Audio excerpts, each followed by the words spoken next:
Hello, everybody. I wanted to show you my new whiteboard here, and so going forward, we're going to be using this. I'm going to be using this and doing some mini lectures for you to help you understand a lot of stuff that you're reading. Now, usually at the beginning of all my classes, at the beginning of the semester, I have a conversation with my classes about what is history? Why do we need to know it? Last week, we had a discussion board question about what a formal education is. Well, here, history is part of a formal education because it is the story of us. It's the story of us human beings. It's really very interesting story if you are being taught the story. If you're not simply being taught to memorize names and dates or events without any context of who these people are, why are we actually looking at them, what did they do, and why did these events happen, then we're kind of reading a book that every chapter is got something new going on, but there's really no connection to the previous chapter. So we're going to start now looking at some more in-depth aspects of the history that you're reading about. And I want you to mull a couple things over in your mind as you're reading your textbooks and you're doing the work in the class. And really, over the long haul, I want you to look at events that are happening around us. And I want you to think about them utilizing some of the techniques or things I'm going to introduce to you over the course of this semester. So this particular mini lecture video is about what is history and kind of looking at why we're studying history in order to really understand where we are right now in the world and looking at ourselves as historical figures. We are currently living in history. History happens in the present and not just in the past.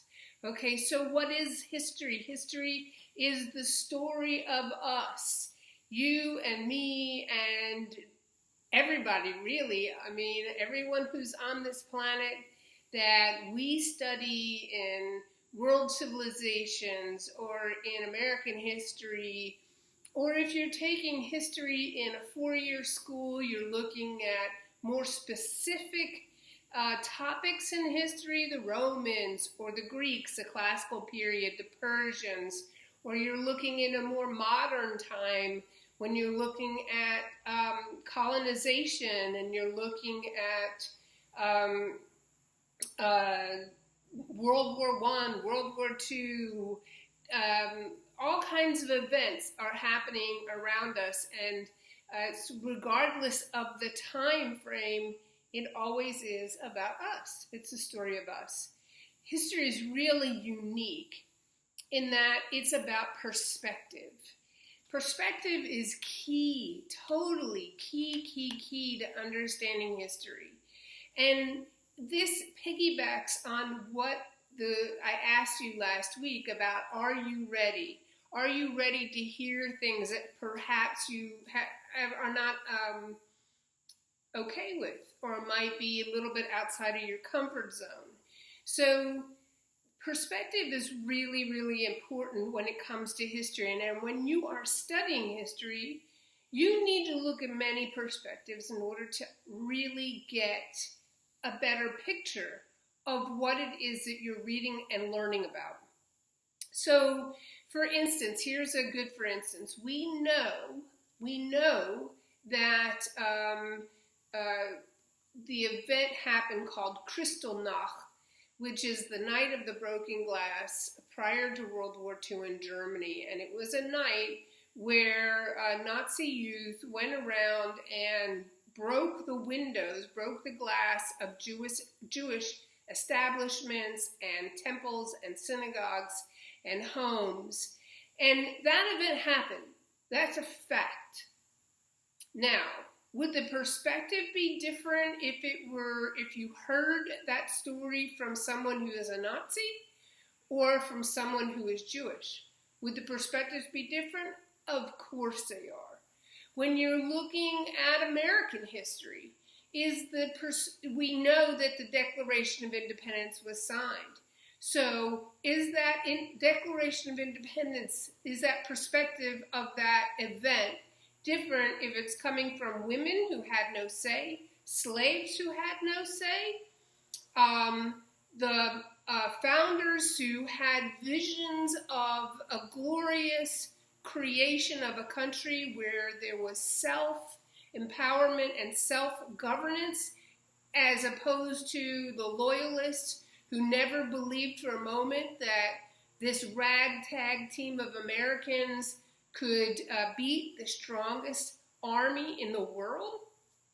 So every perspective is different. For sure, the way you would learn about the Declaration of Independence would be different from all these different groups of people based on their perspective. So it's important to read all those different perspectives in order to really understand the magnitude of that event. Another thing that drives human beings as we look at the story of us is what it motivates us. What motivates us to behave? What motivates us to act? So for our purposes, I want to look at two main things, two main ideas. We have emotional intelligence and we have intellectual intelligence to look at. So emotional intelligence is something that we do in our gut. Emotional intelligence doesn't mean that it's wrong or right. We're not putting judgments on this, okay? You don't always have to put a judgment on every single thing that you do. But we have to evaluate it. We need to look at this. So emotional intelligence. Emotional intelligence really is very much steeped in the way we feel in the moment, the way we feel. What motivates us to do the things we do, to say the things we do? Emotional intelligence, as opposed to intellectual intelligence, which is using our rational thinking process, our reason, logic, that will drive us to behave a certain way as opposed to just feeling our way through. Now, all of us in history and in the world in general, because we're humans, we are a mixture. We do both, really, and a lot of times what drives us is our emotions. So here would be a great example.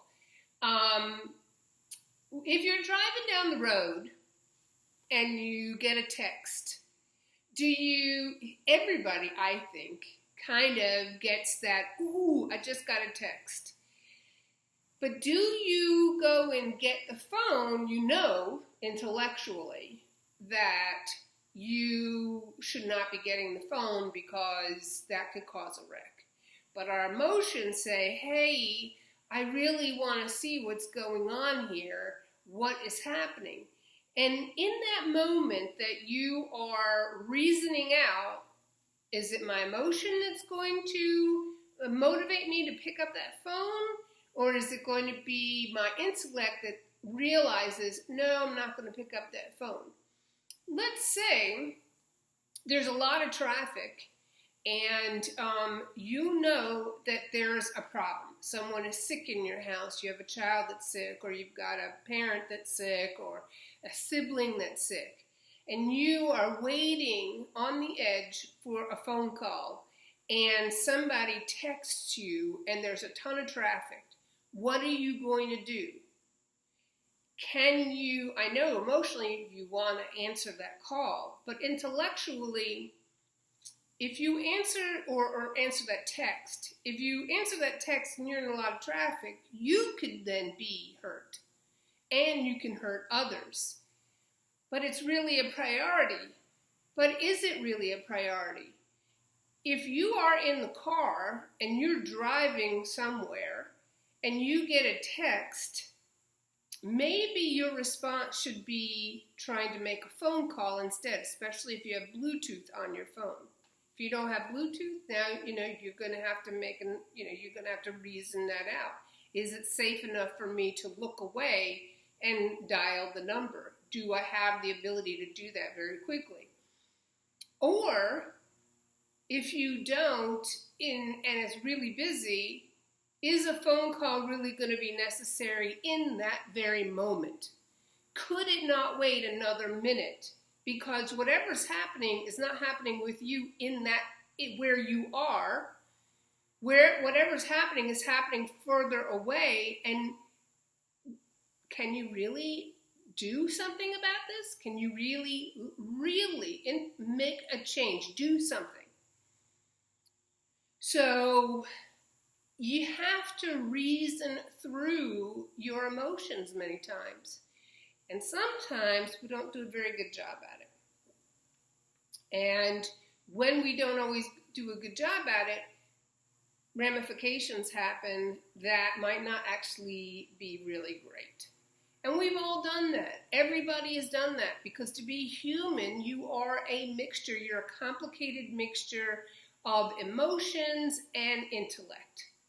I mean, if you guys have watched Star Trek, the Star Trek 4, which is the old Star Trek with Jim Kirk, there's in Star Trek 4, Spock is he is regenerated. He's come back to life, and he's getting re-educated, and the computer asks him, "How do you feel?"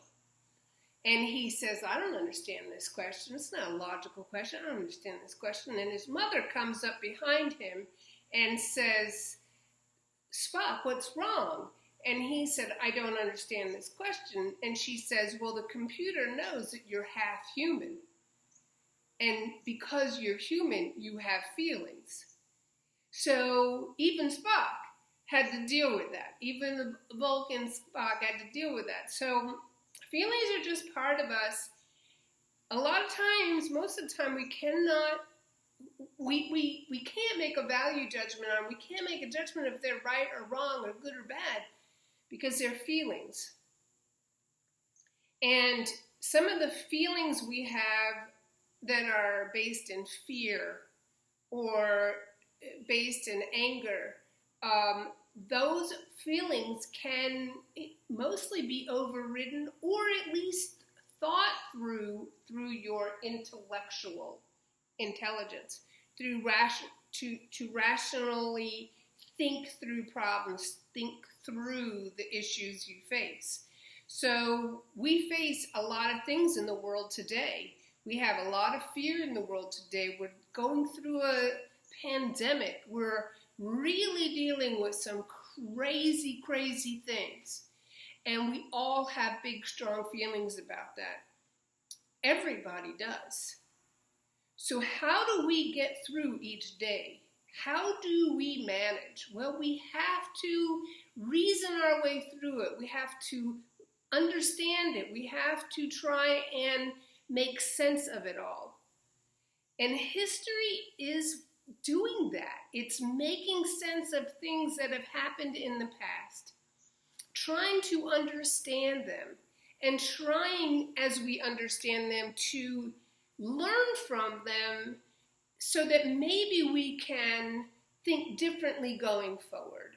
And the example I'm going to use for this, and this is going to be kind of the last thing I really want us to think about in this video, is that look at our pandemic.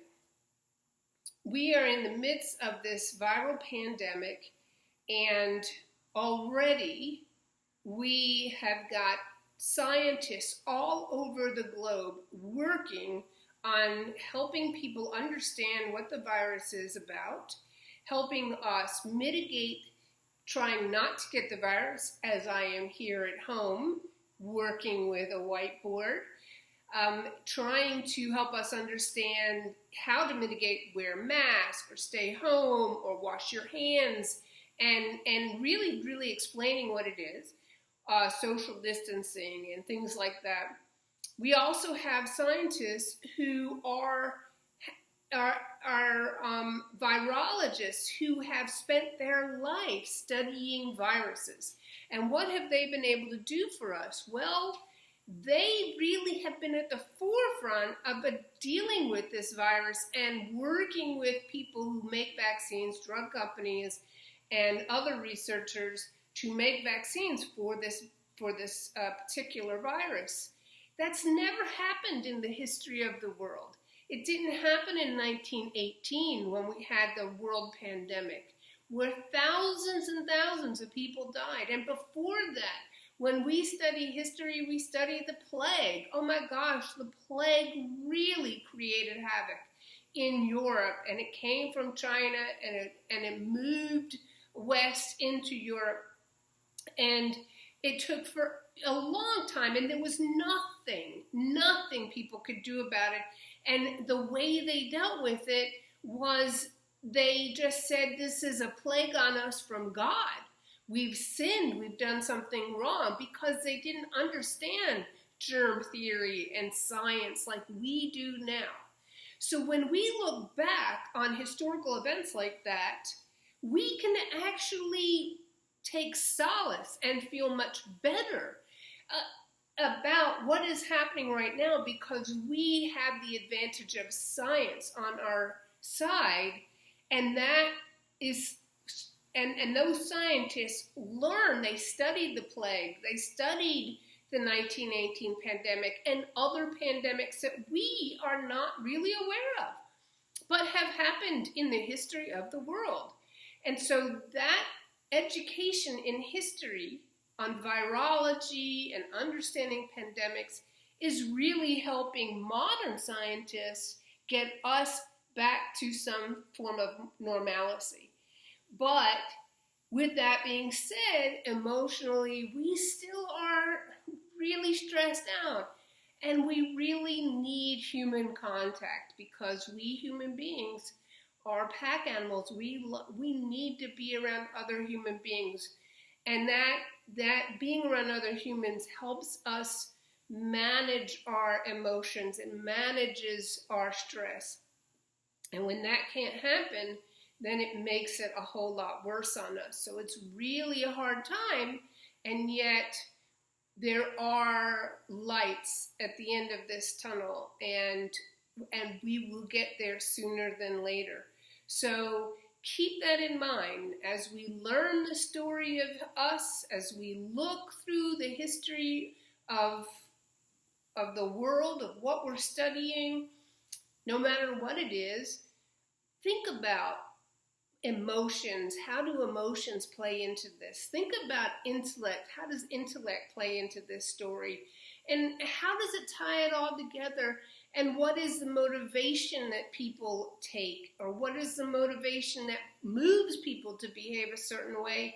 And then look at that perspective from that point of motivation. Okay? And always remember, I'm here if you need me. And just send me an email, and I'll look forward to talking to you soon, everybody. Bye.